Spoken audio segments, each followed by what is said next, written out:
Hi guys and welcome back to another DrAce video, and today we're going to be playing MotoGP 23 and this is part 6 of my MotoGP Academy guide. It's time for Mugello. I'm going to show you how to get gold on all of the sectors, but of course on screen is my controller overlay. If you want to pause the video now to have a better look, you can do so now. So starting into sector 1, it's important we start from Bacine, get a good run all the way down to turn 1, which for San Donato, and try and get it right, because of course if you don't have the right speed going for this massive straight, you're not going to be able to do a very good job on the challenge. So charging down into turn 1, we're going to be braking roughly where that white line is, right at the start of those rumble strips to the left. The second you see those curbs on the left, you start braking into San Donato. So move over to the right hand side and bring it into the left for Luco. Don't be afraid of using a bit of trail brake in this bike, it's pretty good. The Ducati is solid. Bring on the ride-out device and get across the line, and that is the gold for that objective. So from sector 1, again starting from Bacine all the way to San Donato, make sure you have a good amount of speed, use a lot of power and start braking as you get to that white line right next to the rumble strip. You'll see it as you watch the video, you'll see exactly where I mean in reference to braking. So now over to the right hand side near the BMW signs, we're going to go over to the left for Luco, using a lot of trail brake for the second corner, and the same can be said for Poggio Secco. Wait for the bike to square up, use the ride-out device and charge across the line to complete the objective. So to start sector 2, I'm going to start spamming the X button to apply the ride-height device. As that's now locked in, we can start looking over to the right to brake at the curbs here for Materassi. Nice and tight to the apex there for the left-hand side, back across to Borgo San Lorenzo for the right, and then start charging down. Now you want to be braking early here for Casanova. Don't want to be going late there, because if you go late you'll compromise your entry going into Cervelli, which will then not make the corner and lose too much time. Across the line, and that is the gold. Back into sector 2 again though from the beginning, spamming the X button, waiting to get close to the Materassi curb, back into the left hand side, and as we go out to San Lorenzo, move early and keep it in to use a bit of trail brake for the 5th corner.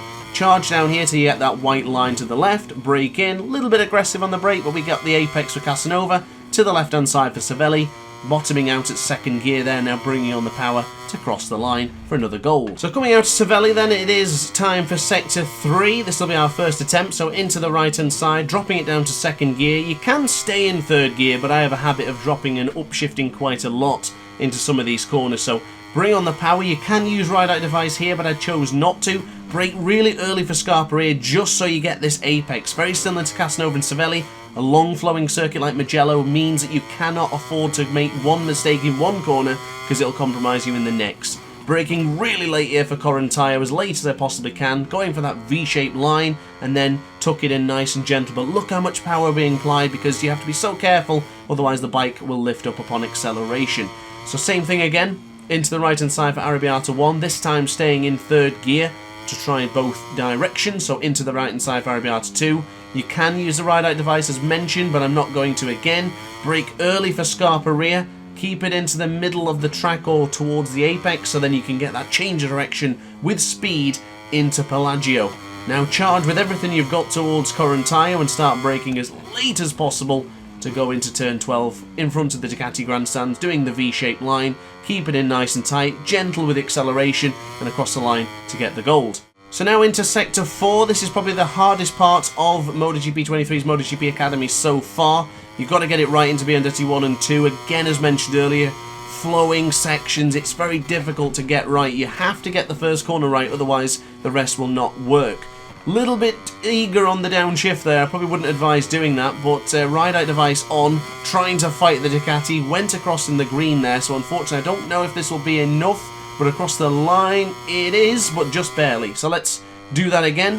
Into sector 4, turn in nice and tight to Biandetti 1, turn straight back. The second you get the apex right there for Biandetti 1, you need to be shifting your weight straight back over to the right hand side. Went for the ride-out device this time, downshifting to 2nd. Now bring on the power ever so slightly, wait for the moment, and then charge. Use the ride-out device, charge down the straight. You can abuse the pit lane entrance there, charge across the line, and this will be enough for the exact same lap time as earlier. So now it's time to piece it all together. This is the complete lap of Mugello. I've done one lap and it wasn't good enough, so I'm hoping we can do it now, and hopefully we can improve right now. So following my guide, braking into turn 1, quite strong on the brakes there, braking at the exact same point I told you about earlier on. and now with the change of direction. Near the BMW signs, lean into the left. Still using a lot of trail brake in the corners, you can see, with the left trigger being pressed in the controller overlay. Ride-out device applied for Materassi. Start braking as you get towards there, quite firm on the brakes into the fourth corner. Now back across to the left-hand side, keep it in tight. Line up the straight line here for the braking marker there on your left. Keep it in for Casanova. I have gone wide there, so that will cost us quite a significant amount of time. This lap time might not be the gold we're looking for, but into the right for Arrabbiata 1. Again, dropping down to second gear. You don't need to do that, as we can see from one of the sectors I did earlier on. Very tight to the apex. Using the line here from the left-hand side to brake into Scarperia. Very tight to the apex. Exactly what we were looking for earlier on. And as we use more trail brake going into Pelagio, the front tyre is beginning to warm. So you're going to have to be careful for the next parts of this section. So into Correntaio, still favouring the V-shaped line to swing it in to the right-hand side for turn 12. And now back across to Biandetti 1. Go for the tight apex there. Lost a little bit of speed and momentum, but we're still good for now.